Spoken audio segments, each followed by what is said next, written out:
Adesso do la parola a Bachisio Bandinu, che anche lui non ha bisogno di presentazioni, anche lui a suo tempo, all'inizio di questo millennio, fu il direttore dell'Unione Sarda. Bachisio è però prima di tutto uno studioso, oltre che un giornalista, uno studioso, un antropologo, ricercatore, studioso della lingua e della cultura sarda, ed ecco a voi insomma quello che ci dirà sul libro di Anthony.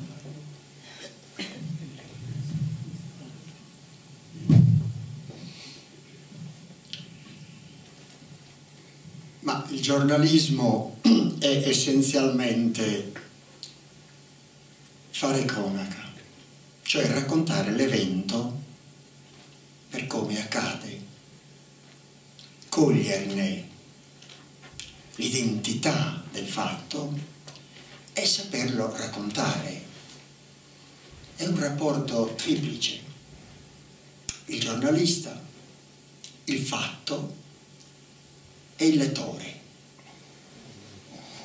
Quindi non c'è solo la capacità di cogliere l'evento nella sua identità, nel rispetto di verità, ma è come scriverlo, come disporre la notizia affinché il lettore la possa leggere partecipando, vivendola a modo suo, come se leggendo vedesse una messa in scena di questo teatro, cioè del fatto accaduto. Non è facile, perché non pensiate che fare cronaca è raccontare, così come si dice, la cosa tale qual è, il realismo, Verga, tanto per intenderci, o qualche aspetto della Deletta. Non è solo raccontare l'evento, un incidente stradale, un evento, a seconda dei personaggi coinvolti, e uno può raccontarlo così. Una 500 usciva da via Mazzini e non ha rispettato lo stop, la macchina che veniva da via Garibaldi e si è avuto un incidente. Ma io che notizia vi ho dato? Vi ho dato una notizia così elementare, di quel realismo volgare, per così dire. Ecco, come raccontarlo? Il discorso di questo libro è il linguaggio. Come raccontare l'evento? Perché la notizia è solo linguaggio. Voi sapete dalla filosofia che noi non possiamo capire il fatto in sé. Noi lo capiamo attraverso la mediazione linguistica. Quindi tutto è linguaggio nel giornalismo. E ciò che conta è la qualità della parola. E questo libro è sul registro di una qualità della parola e di una qualità discorsiva di chi riesce a comunicare e dare al lettore quell'identità e verità del fatto nella sua completezza, non soltanto nella sua grigia narrazione effettuale dell'evento. Quindi capite che la questione linguistica è fondamentale e ve ne accorgerete leggendo, perché questo libro è, come dire, è difficile presentarlo, perché non c'è una tematica, anche se c'è un filo che unisce tutti questi personaggi, però non è un argomento che possiamo elaborare unitariamente, un saggio o la narrazione di un romanzo, per cui voi ve lo godete leggendo le interviste, entrando dentro la narrazione che l'autore ne fa. E l'elemento convincente e seducente per il lettore è quello del linguaggio, del modo con cui racconta. Vedete, l'intervista è un aspetto particolare della cronaca, perché non stai raccontando un evento oggettivo, nel senso di un avvenimento che ha una sua sequenza temporale. Hai di fronte uno e lo intervisti. È più impegnativo, perché tu hai un uomo davanti a te comunicazione. Io, tu. Come intervieni? Diceva bene Simona Dea che è la modalità dell'intervento che conta, ad un tempo perspicace ma anche rispettosa, senza quella violenza verbale, però sempre con una direzione, diciamo, di ricerca per scoprire, per far dire qualche cosa di importante, altrimenti l'intervista non regge, è un luogo comune. Quindi tu devi unire nell'intervistare il rispetto ma anche la capacità di snidarlo, di puntare su un argomento in modo che lui in qualche modo riveli, e possibilmente riveli qualcosa di nuovo che altri non hanno rivelato. Allora l'intervista acquista è un pezzo nel giornale di eccellenza, perché è un supplemento di notizia oltre a quello che già si sa del personaggio. Non solo dunque questo rapporto difficile, comunicante, a seconda del personaggio anche malizioso, insinuante, e a seconda del personaggio invece più, come dire, amicale, perché non interessa metterlo in difficoltà, ma narrare, ascoltarlo. Ecco, tutto questo però chi ha come obiettivo? Chi è l'obiettivo di questa intervista? Non è un colloquio a due, allora l'intervista la fai tu per te e te la tieni a casa. Nel giornalismo il punto rilevante è sempre il lettore. Come rendere questa intervista leggibile e accettabile e addirittura intrigante rispetto al lettore. Per cui io, intervistando costui, rivelo e devo essere perspicace, perché, come diceva bene Massimo D'Adea, devo svelare la sua identità, scoprire un aspetto del carattere, in qualche modo far presente anche l'indole,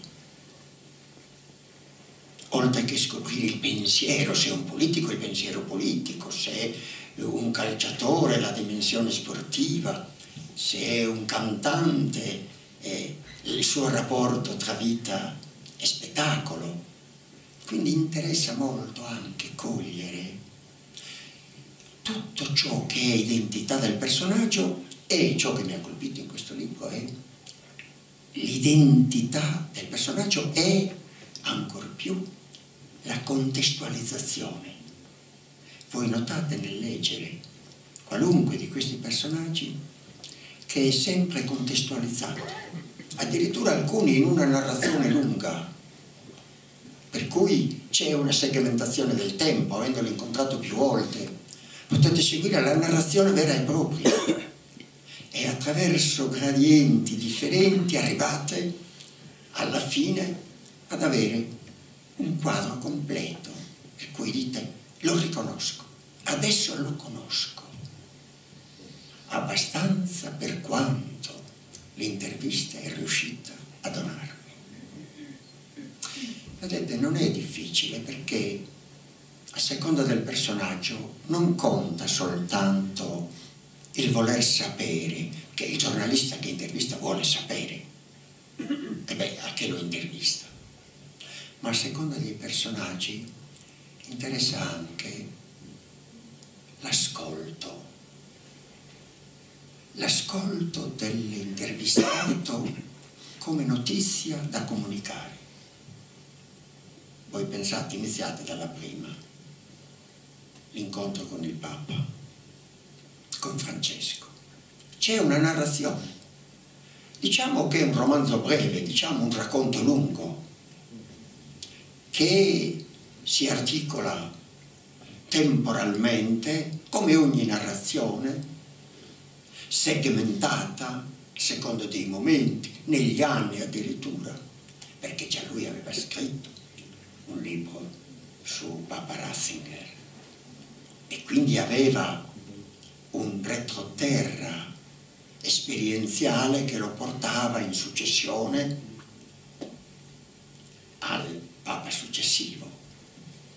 E allora voi noterete in questa prima intervista proprio il piacere del testo, il gusto di ascoltare la sequenza narrativa, anche con tonalità linguistiche differenti tra Papa Ratzinger e Papa Francesco, come di fatto è, come caratteri diversi e diversamente comunicanti, uno più razionale, più filosofo, teologo, e il rapporto fede, scienza, fede, ragione, e l'altro invece più, come dire, sul versante dell'amore cristiano, del Vangelo, in una dimensione, diciamo, per noi più umanizzante, no?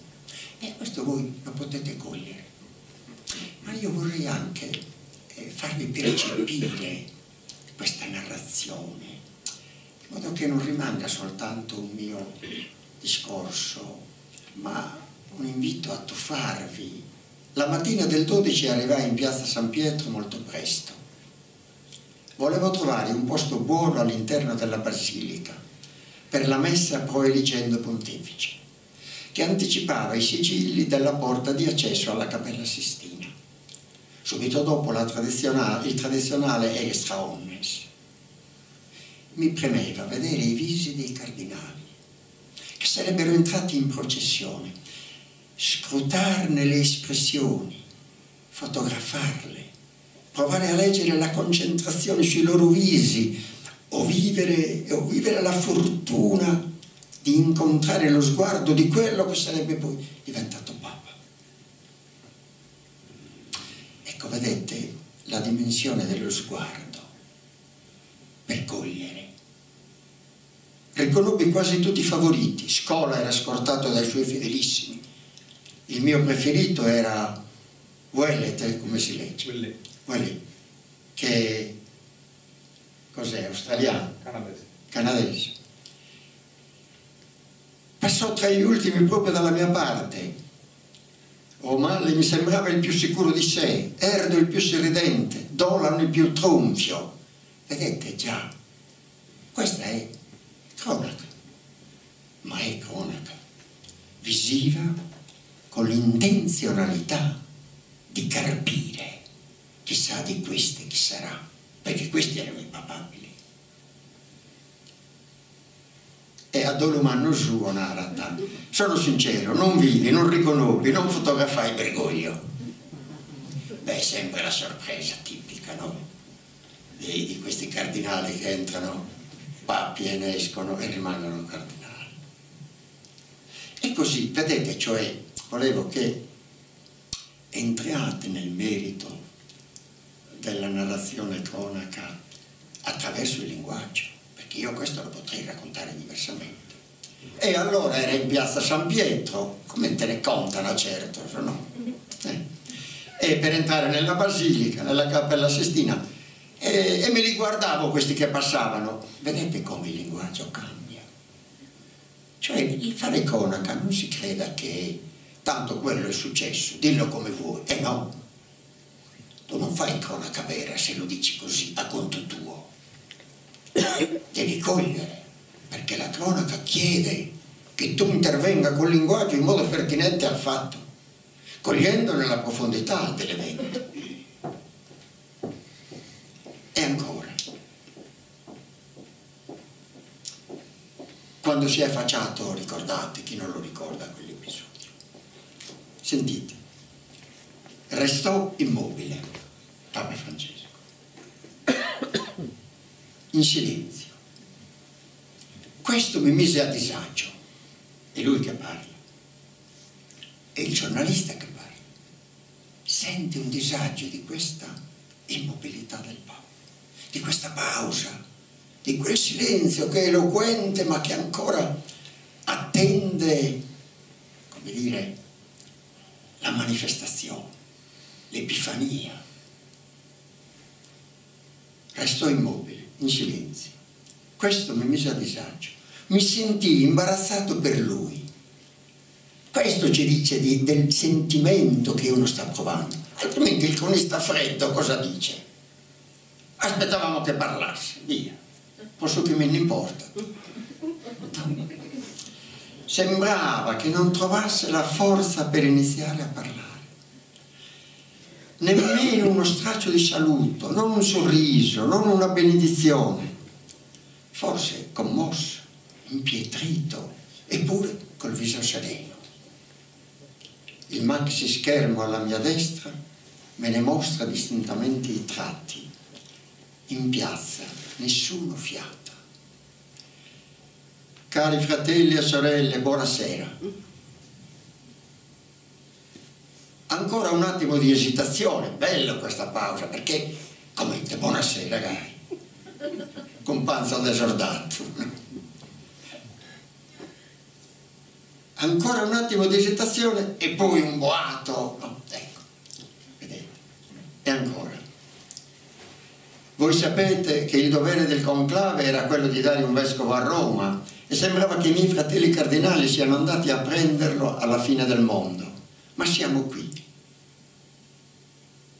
La folla lo interrompe, gli riserva applausi e lo acclama. Ecco, sentite come corre, diceva bene. Dicevi bene della scorrevolezza giornalistica, ma non è detto che tutti i giornalisti scrivano.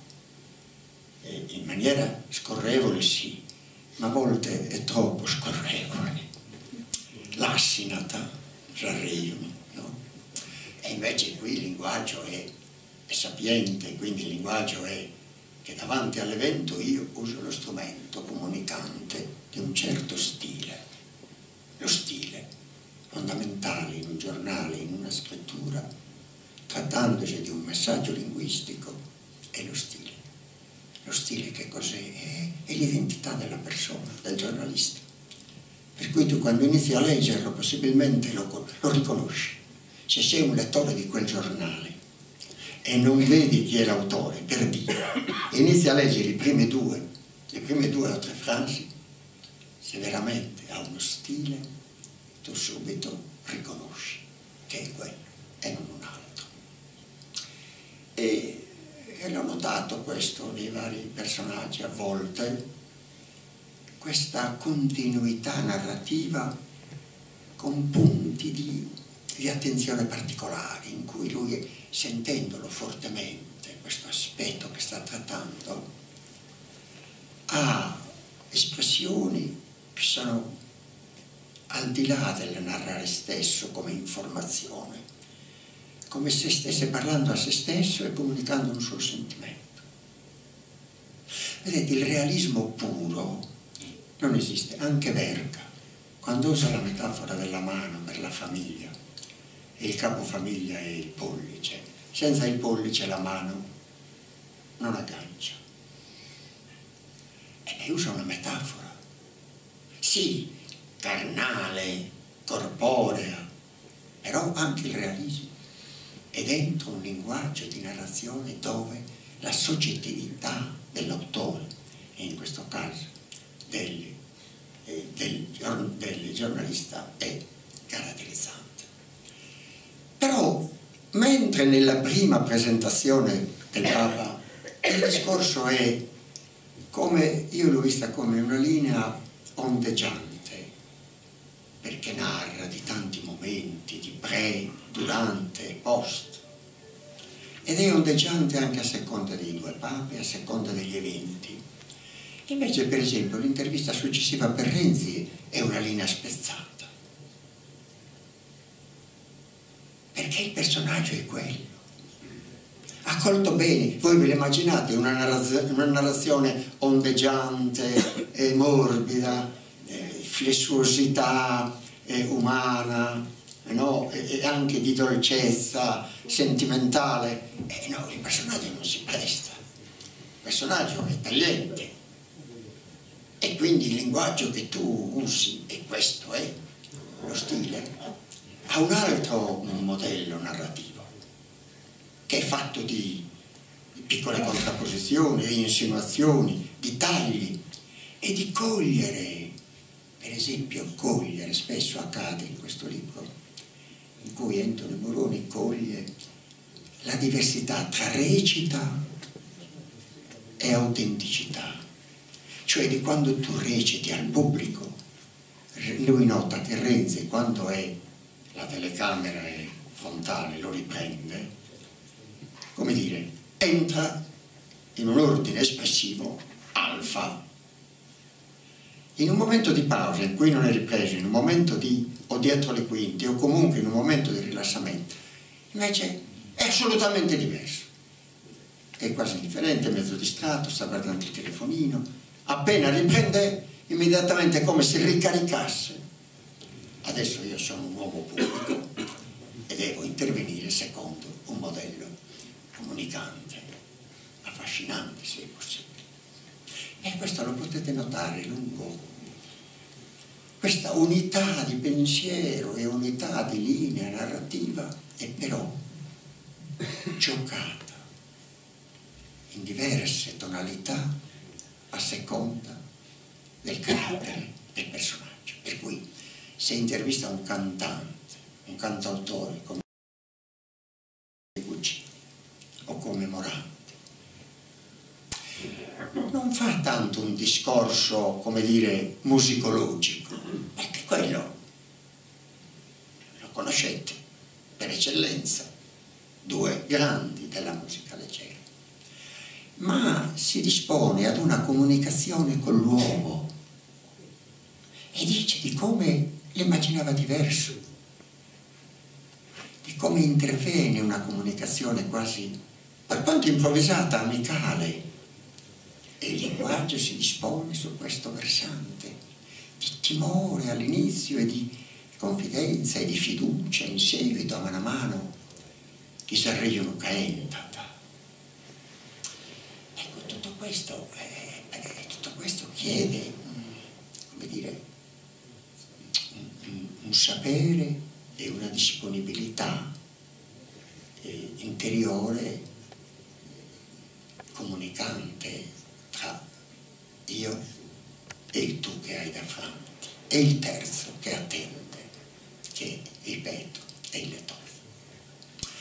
Ancora altre interviste che mi hanno colpito, beh, quella di Baghino sì, io non lo conoscevo, quindi adesso ho saputo di più, ma sapevo solo che era uno che sapeva dire soltanto Andreotti.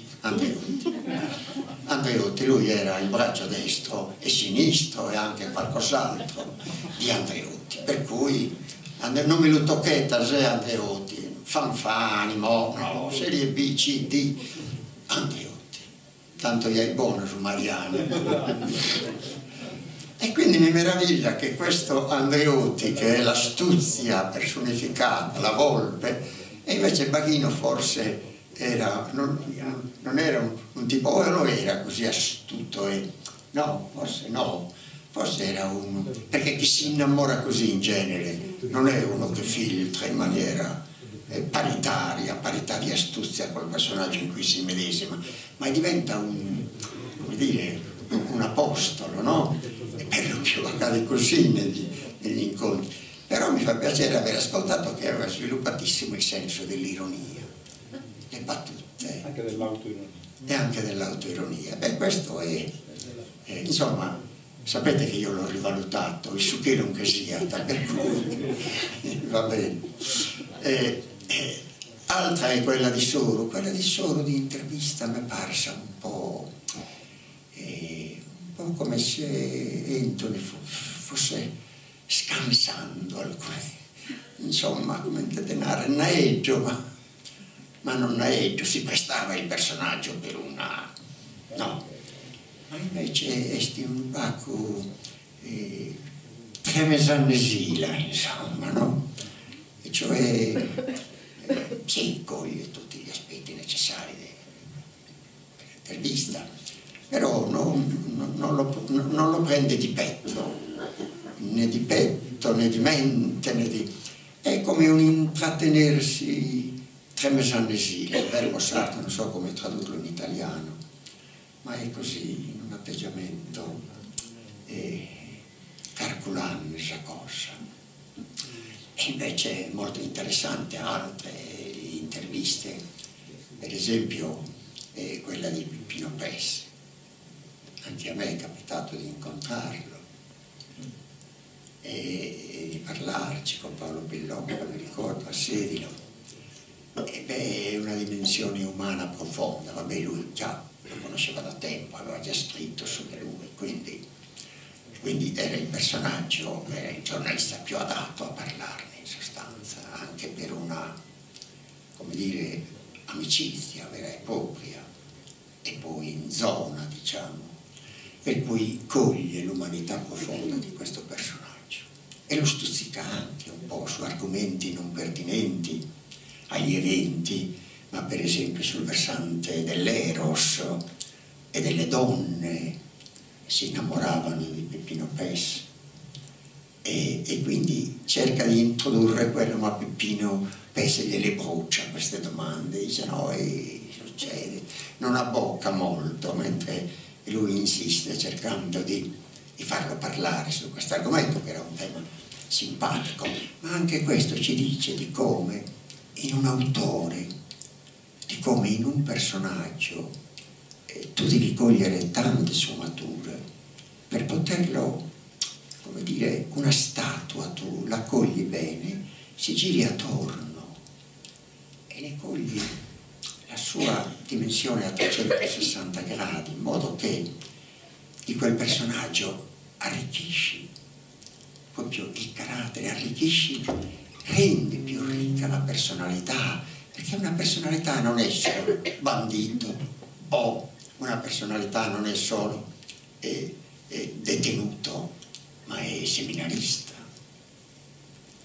ma è innocente inizialmente, ma è lo scatenarsi della faida e seguirne tutte le emozioni, un primo frenare, poi un accettare la lotta e basta, perché quel codice ti impone di accettare la faida.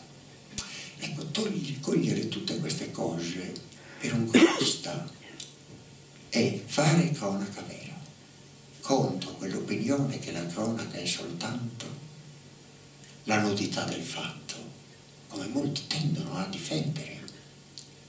Certo che tu in un fatto di cronaca non devi intervenire con la tua opinione, con il tuo intendimento, ma il fatto è che lo stato d'animo fa parte della cronaca, lo stato d'animo con cui tu affronti un evento, lo stato d'animo dell'intervistato che racconta la sua vicenda, è dentro una psicologia, è dentro un'antropologia. Quindi tu non è che stai facendo commento dentro la cronaca, ma stai arricchendo la cronicità dei tempi occorrenti a tempi suoi per poter descriverlo meravigliosamente. Certo, qui i verbi fondamentali sono questi per capire. Il mio lavoro a ogni livello, in ogni circostanza venga esercitato, mette di fronte all'occasione di ascoltare. Cogliete bene questi verbi quando intervisti uno. Ascoltare, osservare e udito e visione, e vista. Perché la vista è importante e l'interrelazione con l'ascolto, un movimento, una contrazione muscolare del viso dice anche in rapporto a quelle parole che stai ascoltando. Ascoltare, osservare, imparare, beh, questo è un verbo nuovo, è la norma dell'intervistatore. Imparare, cosa vuol dire imparare? L'intervistatore, l'intervistato, due persone, l'intervistato può insegnarti qualcosa, qualcosa di nuovo, o qualcosa che in te era debole e si rinforza. Imparare. Domandare, questo è il verbo classico dell'intervista. Raccontare è il destinatario, il lettore. Questi verbi sono comandamenti fondamentali della narrazione, perché un fatto si può narrare in modo differente. Se io chiedessi e vi obbligassi a raccontare in un vostro diario stasera, rientrando a casa, questa serata, voi la racconterete oggettivamente, ma voi credete davvero che poi leggendola ogni tratto distintivo di ciascuna persona? Ma come? Se l'evento era obiettivo, come mai ciascuno di voi lo racconta in maniera diversa? Diversa non rispetto alla verità del fatto, ma diversa perché appunto c'è una soggettività della narrazione. Io ricordo sempre come esempio l'incidente stradale. Il cronista freddo dice: non ha dato la precedenza, 2 feriti gravi, ospedali, solito.